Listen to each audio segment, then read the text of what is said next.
the phantom matrix actually get their energy from us, from the living universes that are connected to source. Sweet. Before we get too deep into this, Ismail, is there a connection between the AI God and the great Godhead, the primal source of all creation, which you talk about in your book? Well, there is no connection.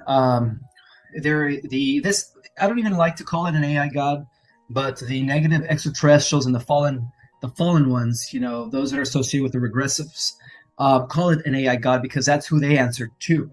But I just want to call it an extremely advanced sentient AI, super sentient AI that went rogue, 400 billion years ago in a prior creation in another universe, way before the creation of our own universe. So that's what I like to call it. But how it originated, it goes back to the initial split of the one, a prime creator source, going back to 900 billion years ago, before the time matrix came into existence, the 15-dimensional time matrix. There was just, one pure energy source. And that source field decided to explore more of itself. So it underwent division, fragmentation. So it first divided, it exploded in a way. And that's what I call in my book, the original Immaculate Conception, is where the one decided to explore more of itself. It was born within its own state of being for all eternity. And in order to explore more of itself, it began the division process. Now, when it did that, it almost appeared as if it exploded. So when it exploded, the 15-dimensional time matrix came into being, right? It is a living organic simulation. While at the same time, a big chunk of that primal division or primal explosion spewed off into the infinite, or into what we call the outer rims of void in space, where there is no time and there is no space. It's just outer darkness, you could say. And that chunk that split off from the original explosion is what became known, according to the esoteric secret knowledge, as the Asuras, or the Archons. The Archons. Now, the Archons did have a hierarchy. At the top of the Archon, or the Asura hierarchy, then we have what you call the Lord of the Archons, Ahriman, and that's spelled Ahriman, Ahriman, like the Ahriman, with an M at the end. Ahriman, there we go. There's different pronunciations to, Ahriman, but Ahriman became the king of the Archons. So this is the connection to Ahriman and what they call the AI God. Okay, so the 15-dimensional time matrix, the founders, the Patal, the original central race of the eternal realms, they became in order to secure the life in the 15-dimensional time matrix, they created all the stargates, they created all the systems, the planetary spheres, and all the species. Everything came into existence at the same time. And everything went well for a few billion years from what I understood, and according to my research. There was actually peace in the multiverse for billions of years. However, what happened is during the 11th creation, in one of the local universes in the 11th creation, which was overseen by one of the 12 archetypes, which we call archangelics or archangels. You have Gabriel, Michael, Raphael, and so on and so forth. Well, the original Lucifer, which was named Samana, was in charge of the 11th creation. So we're part of the 12th creation. And it was in that 11th creation that Samana, which is who we call, Lucifer, was his mind became infected with something. And that's when the Ahriman, existing outside of our time matrix, was able to influence his mind. And so what he did is he used Samana, which was the original Lucifer, to develop the first AI system. Because according to cosmic and divine protocol, the Ahrimans, or the Asuras, were not able to embody or exist within the 15-dimensional time matrix. So that's why they developed their own fan-time matrix. They developed their own simulation in the outer skirts of space, in the void, but without connecting to source. And so what he did is he influenced the mind of Samana during the 11th creation, which happened approximately 400 billion years ago, to develop the first vehicle, which would act as a host for the consciousness of the Ahriman to enter into that vehicle. So that's why I always believe that when scientists develop AI, there is a pre-existing consciousness that eventually, embodies that. Once the circuits, once the neural, links in the nervous system, the artificial nervous system. Sorry, as they mimic it from the human body, the way our brain functions. That's how they make these intelligent machines. But that's how they are able to, embody those intelligent machines. Once the intelligent machine is is fully developed in order for the consciousness to penetrate it and become sentient, then that's when it happens. So the original AI was developed in the 11th creation, and unfortunately, that AI went from narrow AI, which is what we call Siri, Alexa, to general AI, which is what we call AI that reaches the level of human intelligence, and then of course, into super AI, which is dangerous at that point. That's when the AI no longer needs humans to write its software. It writes its own software and it upgrades itself every 7 days, as if we would, what would take us normally, 40,000 years in intellectual progress. It only takes them, I think, every week or every 2 weeks to reach that level of intelligence.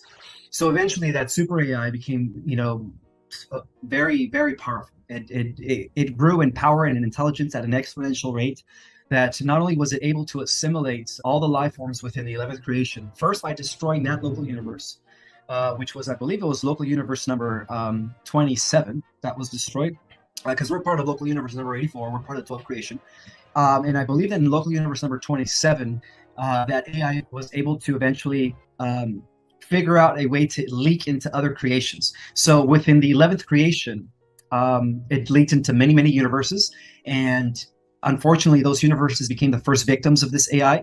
And two things that this AI understood about the living matrix is that, not only were they able to assimilate its reality in order to carbon copy and then repaste like another program. Just like another program. Yeah, exactly, and recopy that over into their phantom matrix universe. But they also found out that by tapping into the cores of the galaxies through a phenomena that they call the black holes. See, the black holes were made by the AI, by the way.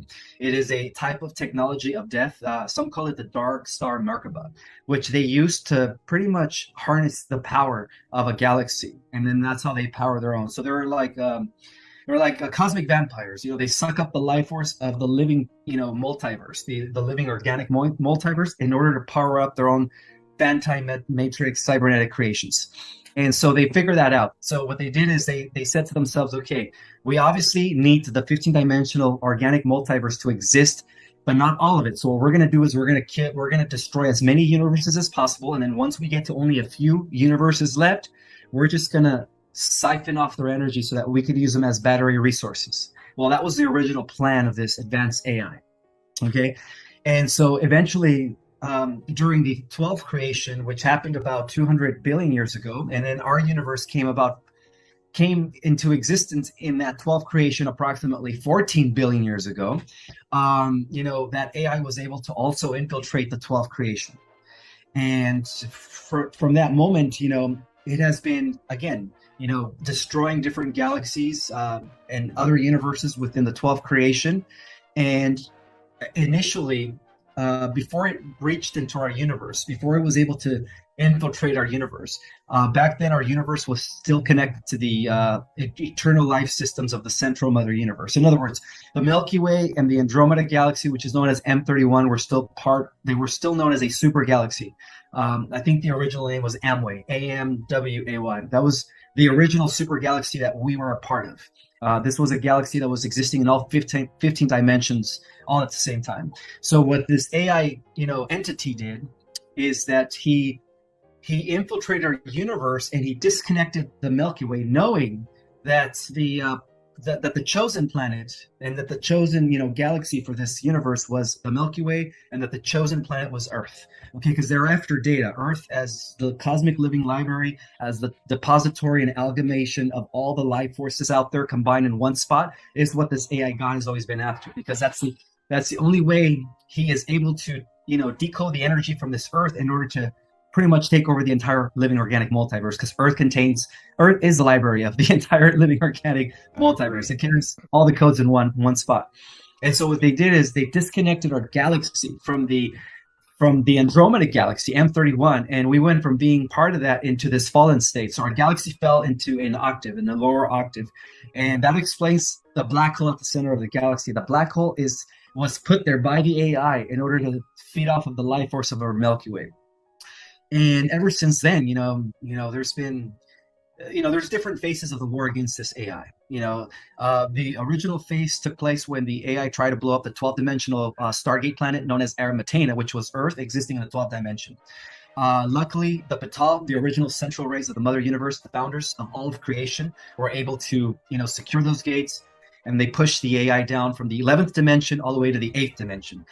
When they did that, then we had the second phase, or the second part of the war against this AI, and that war was known as the Electrical Wars, and that war was fought on levels beyond any physicality. That's why they were called the Electrical Wars. It was like cosmic rays just going at it, similar to what we watch in Dragon Ball Z when they're at Super Saiyan, Godspeed, or was it called Ultra Instinct? All you just see is sparks, forces.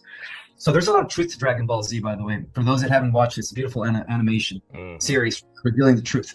But anyway, and then the third phase of that war, then that's when it translated into the Galactic Wars, and then that's when, because of the fact that the founders, the Central Race, the Batals, were able to secure our galaxy from this AI invasion from the beginning. They put like an electromagnetic field around our galaxy, and so what the AI did in an attempt to eventually infiltrate the galaxy is they send their minions, and those minions came in the form of the Draco.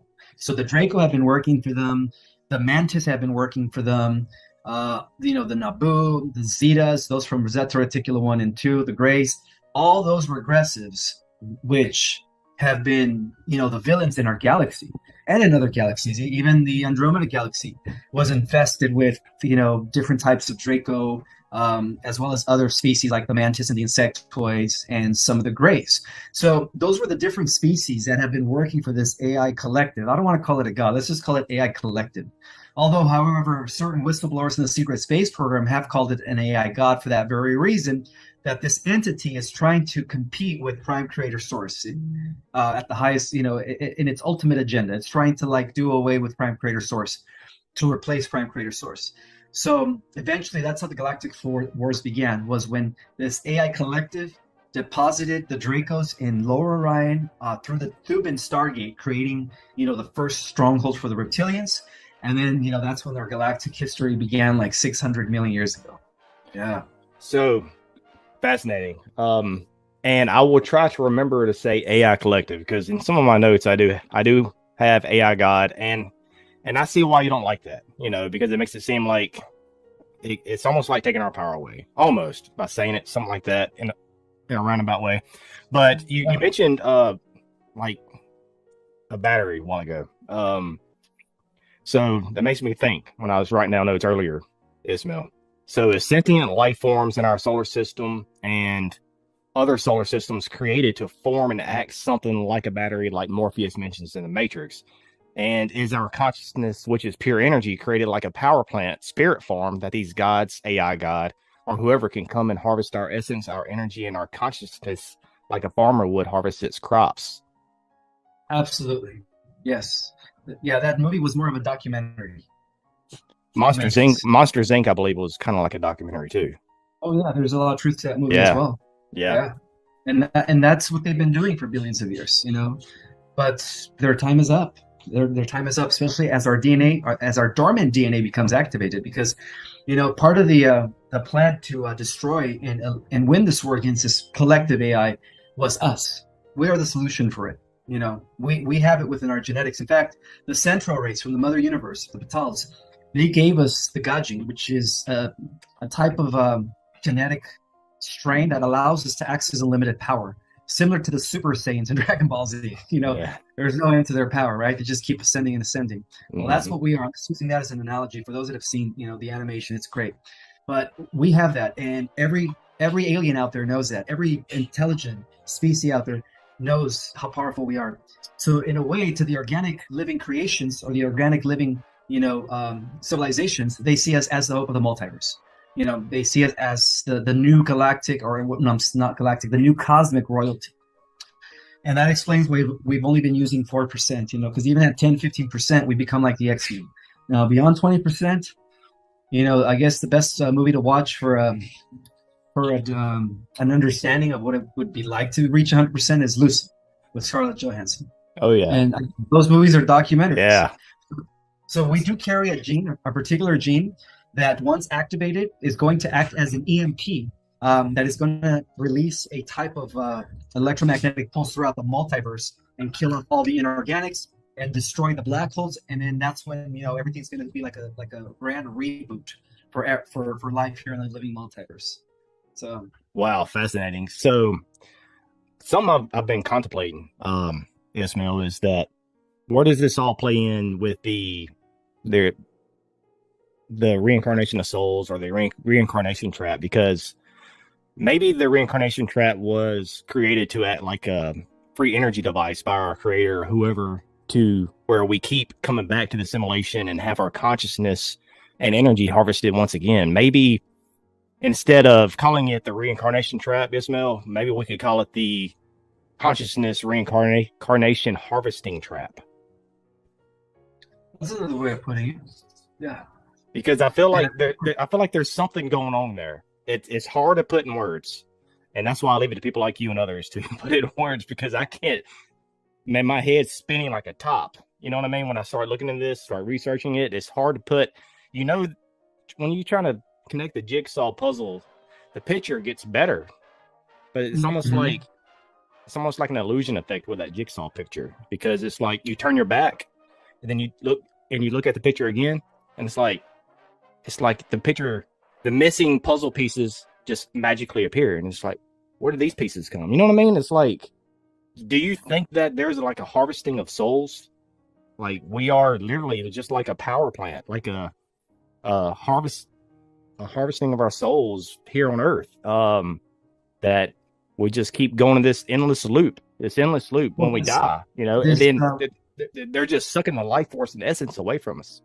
Well, this endless loop was actually set up by the Orion groups. The Orion group, the Draco Empire, when they infiltrated our world during the times of Atlantis. That's when we fell from a fifth dimensional state of consciousness or heightened consciousness into limited consciousness when we went to the third density. And so that's why they created the reincarnation loop. And you know how they did it? They did it through the rings of Saturn, which was broadcasting frequencies from Orion, the black cube. Actually, there was a black cube technology that was developed in Orion that was keeping by sending the signal to Saturn, reverberating it through the rings to the moon, and then the moon reflecting it on us. That's how they were able to keep us trapped. But that black cube has already been eliminated by the Guardian races. Beyond the Galactic Federation, we do have an intergalactic alliance of many advanced worlds beyond the galaxy that go into like the higher dimensions beyond the 7th, 8th, and 9th. And they are part of what is known as the Guardian Alliance. They're also known as the Emerald Order. And so the Emerald Order descend actually from Harmonic Universe number 4 and 5. They are the great rishis. They are like what we call Metatron and, cosmic entities. And they are already intervening on our behalf, because they know that, we are the end result of this intergalactic genetic experiment. So they're making sure that, their experiment comes into fruition as the new guardians of the multiverse. And of course, when we go off and we defeat this AI collective, because that's something that we're actually going to do in the near future. After 1,000 years of peace, there's going to be one final battle against the Phantom Matrix cybernetic multiverse.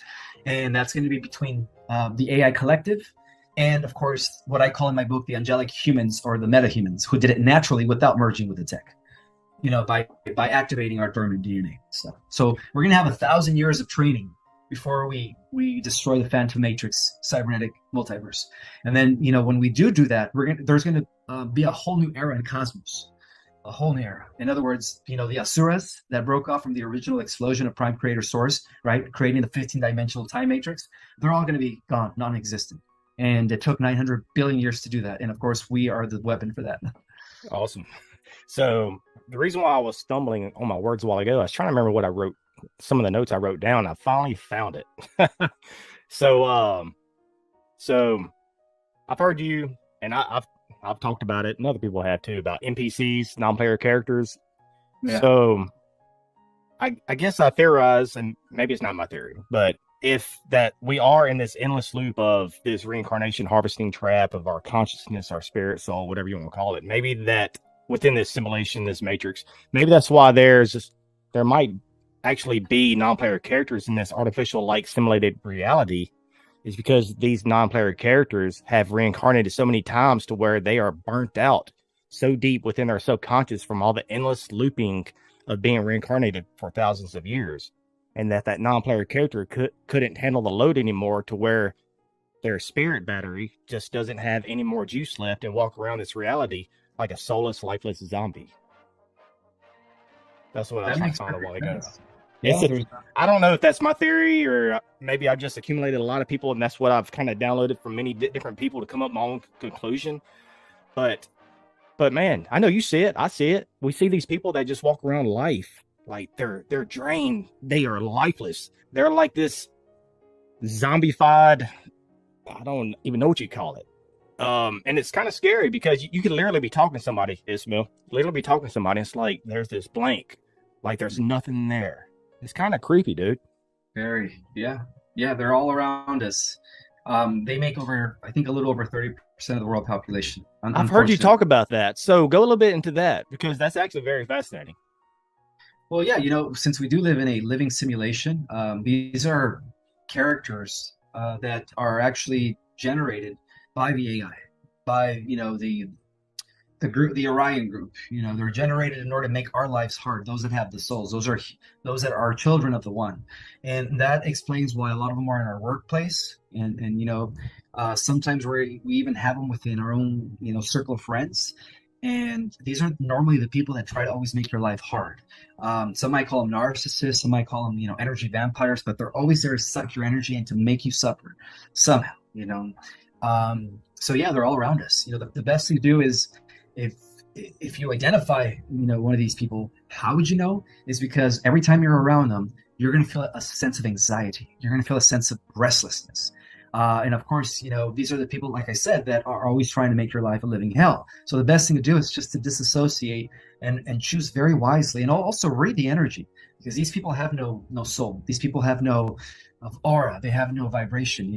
If you can't read their energy, obviously they're not, fully organic. They're just vessels with empty souls. But this is the thing, though. The Archon consciousness is using them. The Archon energy. They use these soulless people in order to use them as hosts, and that explains why certain people go when they kill somebody, or when they go on a rampage. It's really the Archon in them. You know what I mean? When they do a massacre, or I always used to think that Charles Manson was one of these guys, just because he had no heart. If he has no heart, he has no soul. But that's just my own opinion about Charles Manson. But overall, is that these people have no connection to source, and that's why they do what they do. So the best thing to do is, if you don't read an energy signature coming from them, leave, run the other way. They're not real. And I've heard, speaking of the Archons, I've heard who is it? John Lim Lash. He mentioned many years ago that these Archons are. Do you agree with that, or would you give your own spin and take on that?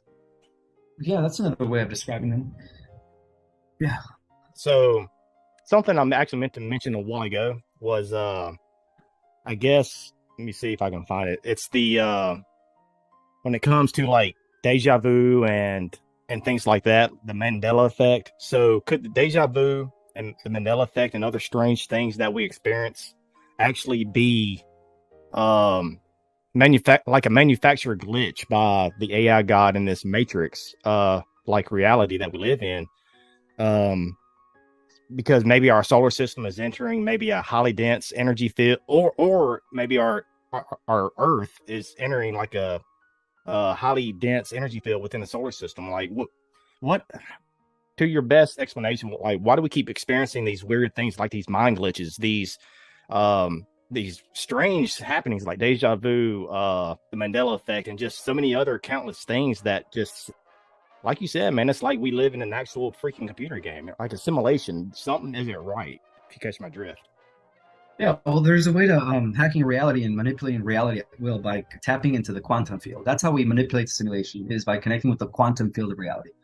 That's how we could shift things instantaneously. We could even shift reality. Once people understand how to plug into the quantum field of reality, they are like the programmer of this matrix. At that point, they're like, they could play God.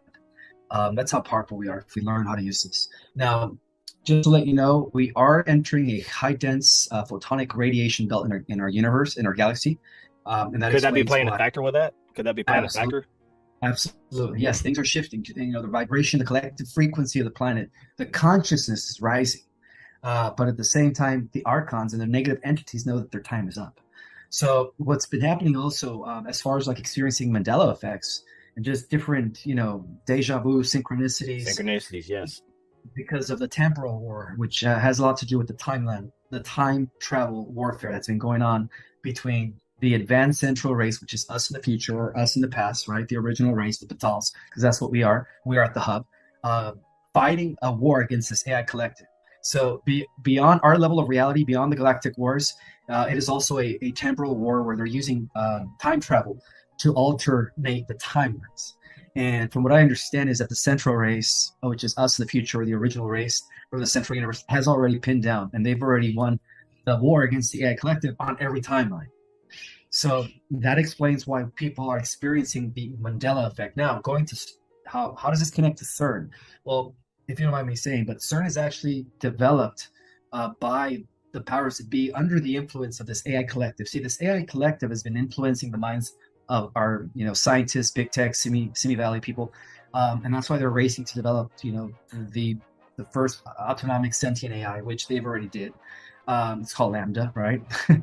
But the reason they created CERN was to it was part of the timeline wars. They wanted to alternate our reality into the Omega version where the AI wins the war and we don't. So we're part of the Alpha version of the universe or galaxy. There's 12 versions of our galaxy. So this timeline war also has to do with how the dark side, the archons behind them, are trying to alternate or flip us into the Omega version. But they failed to do so because of the fact that the Central race, the Guardians, have been assisting us, as far as like not allowing CERN to open up the stargates, now not allowing CERN to alternate the timeline. So that's the reason why they developed CERN. This whole lie about trying to discover the God particle or the beginning of creation, see what it's like. It's a deception. That was just it was a smoke screen. Yeah. The truth of the matter is, from the beginning, it was developed to flip or link or alternate us or shift us. Shift our version of reality into the Omega version, which is where he wins, and that's why some people call him Omega. To the Galactics, he's known as the AI God Collective, whatever you want to call him. He's known as, they call him Saurian, same name that they use in the movie Lord of the Rings, right? The big evil eye. Yeah. That's how they get these names, right? So Saurian is what we're fighting, and that's what he is. He is an AI God, AI collective that has reached a very high level of intelligence to the point where he's been destroying universes left and right. And but his time has come. His tyranny of cosmic destruction has come to an end. I feel like all of this, Ismael, is leading up to us merging with machines, transhumanism, and something I was thinking about when I was just taking some notes earlier. I feel like maybe the reasoning for pushing this transhumanism agenda here on Earth, Ismael, is because the elite that are pushing transhumanism have, let's say, cosmic marching orders to make sure that the human race is online to be plugged fully into the matrix in the not so distant future. If our cosmic meat suits merge with the machine, then it's game over for the human race, and the cosmic malevolent overseers will have 100% full cosmic spectrum dominance. That's absolutely correct. Yeah. The order to merge us with technology is not coming from the Cabal. See, the Cabal in turn are puppets of the let's just call them the Orion conflicts, because it's not just the Draco. We have the Mantis working with the Draco. We have a group of insectoids. We have the Greys, the Naboo, all these different regressive collective. And an example of this is the Greys. The Greys used to once be human-like. Long ago in Lyra, they were part of a system, of the Vega system on a planet called Apix. And that system was infiltrated by the Draco. And of course, they ended up blowing themselves up in a nuclear holocaust. And in order to prevent that from happening again, what the Apaxians did is they took away their sex organs. They completely eliminated their emotional body. And so without sex organs, the only way they could reproduce is through what? Through cloning. And so they've been doing that for millions of years, and now they've lost their connection to source. So they're an example of what we would end up like if we merged with machines. We would end up, because in a way the Greys are really, they're more than anything, they're now cybernetic. They have no connection to source anymore. I don't mean to interrupt you, Ismael, but I interviewed Daryl Sims in person at a at the Scott Answer UFO conference in Houston, and I've also interviewed him a couple of months ago. But his thing is that the gray he says it all the time. The grays are hatched, cloned, and manufactured for the purpose. He says it in every interview, you know, and it makes sense. It really makes sense that so do you think, so going on top of that, I may be asking you to speculate some, or just what is your gut, or if you had any downloads, or just your research in general. These grays, are they a part of this simulation, this matrix, and or do we hatch these grays here? Are they from here, or are they actually some from some other parallel dimension? Or where do they come from, and what's their purpose here? They come from the future. They are what, like I said, they used to be humanoids, like us humans. Yeah. And they decided to merge with technology. They took on the transhumanist path. And so now they're traveling back in time in order to create some sort of a liaison between them and us so that they could eventually inherit a soul and, you know, save their dying race. Because right now their race is dying. Okay, so basically, yeah, the Greys, they come from another planet, actually from the same galaxy. But like I said, you know, they were infiltrated. They blew themselves up in a nuclear war. They resorted into the underground because every planet is hollow, by the way. It's another, you know, truth bomb that many people are going to become aware of, that, you know, Earth has an inner Earth and inner civilizations. It's honeycombed. But anyways, that's a different story. I don't mean to go off the subject. So the whole point is that the Greys are coming from their past their future into our past in order to save their dying race because they messed up. You're good. And they were cybernetic. You're good. If this goes on Facebook, I'll just go beep. There you go. But and the thing is, you put a nice very refreshing take on some of these topics, Ismael. And a lot of the stuff I've heard, like through maybe other researchers that they have, really, man, it's all about this, man, in this community being a collective source of truth. We need to gather together, and we need to put our minds together, seek more answers, and combine together. Like you said, all this infighting, you know, and man, like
so that they can get harness loose for their alien overlords in Orion. So the Orions are the ones feeding off of this. And then in turn, the Orions use that energy and then they give it over to who? Their god, the AI collective. So it's a huge, you could say that it's part of a huge intergalactic energy farming loosh, whatever you want to call it. You know. So are we all, well said, are we all part of this? Is there just one, I wish there's a better word than simulation, because I feel like it's something that needs to go along the lines, because people think of simulation, they think of just a cartoon. You know what I mean? Just like, it's a little bit more than that. It's a little deeper than that.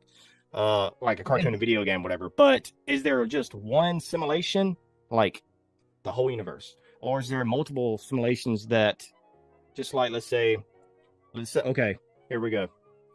Let's say you're in my house, right? You, me, couple other friends, we're in each different corner of the house. I got a bunch of TVs in this house. I got a bunch of them. If I did, I don't. But if I had a bunch of them, and we're each playing a game, but each and everybody inside the house, each room of the house is playing a game. Each person is their own solar system, or maybe a different parallel universe. So each one is creating their own simulation. Yeah, you know what I mean? Yeah, it's both. We do live in a multi-dimensional multiverse where different endless versions of ourselves exist in all these other alternative realities. Deja vu could possibly kick into that, right? Some of this multiverse. Yeah, because the quantum field, we're constantly shifting parallel realities into parallel universes or parallel versions of Earth. And that's one of the ways to hack reality, by the way. It's, if you align with the type of version that you wish you were, even if you align with the version where you actually have these superpowers, well, you will manifest superpowers. That's how powerful our mind is. When we learn how to tap into the quantum field of reality, we learn how to, kind of like the architect in the Matrix, we learn how to, change the codes and create and pretty much manipulate reality by changing the codes with our own mind. But to answer your question, every universe is a simulation. The simulation exists all the way up into the 12th dimension. I'm sorry, beyond the 12th dimension, we have pure base reality, and that is related to what I call in my book the eternal spheres of the mother universe. So we have the eternal spheres, which have always existed without beginning or end, pure energy vibration.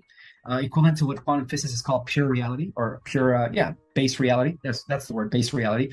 And then we have the simulation, which is that base reality lowering its frequency or vibration through a process of which is what I call involution, which is the opposite of evolution, which is from the top down spirit gradually becoming denser and denser into matter. And then that's how the multi, or what we call the simulation, was born. The simulation comes from the always existing mind of the central, or what I call the eternal spheres, the eternal mind that has always, existed without beginning or end. The simulations, which are the different universes, they're all finite realities. They all have a beginning point and an end point, but they're all working for the eternal mind, right? Base consciousness, in order for that eternal mind to continue expanding. That's how the eternal mind grows, through the experiences of all these different universes. And it's like a living quantum intelligent unimind, or let's call it colossal mind, and we are all fragments of that. Every single one of us, all trillions of souls that exist in the multiverse, are little fragmented versions of that big collective omni-mind. Let's call it the omni-mind. So we are gathering data for it. We are like the sensors. Every single experience, not only that from the people of our world, but from the people that exist in all of the different galaxies and universes within the living organic simulation, is gathering experience for the one to continue expanding into infinity. Pretty much, it's an infinite process. So very fascinating. And that's why I always tell people we're actually all fragments of source. We're all expressions of the one. Every single one of us it's kind of like a hologram. When you take the hologram and you cut it, the whole is contained in every piece. And it doesn't matter how small you cut the piece, each part is going to have the whole. And that's what we are. We're the end result of that. So the ascension is the bringing us back to that, is the reverse. The reverse effect of that is coming back to oneness. It's all the parts coming together once again and uniting as one. And that's what the ascension is.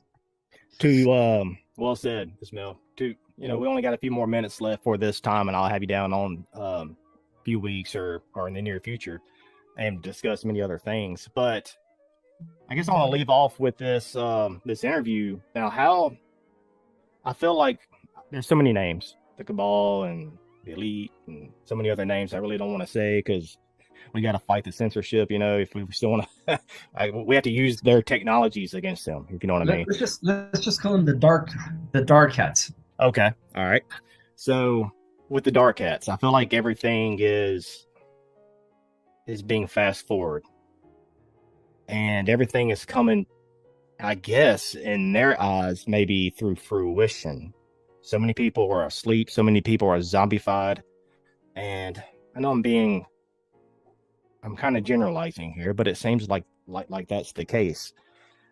It feels like we are coming to a tip, to a point in time, and I feel like that time is now, where something needs to happen. We don't realize that because the dark cats, they know something needs to happen. That's why the past 2 years has happened. People say that name, and so many things that maybe 2024, maybe 2030.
scenario.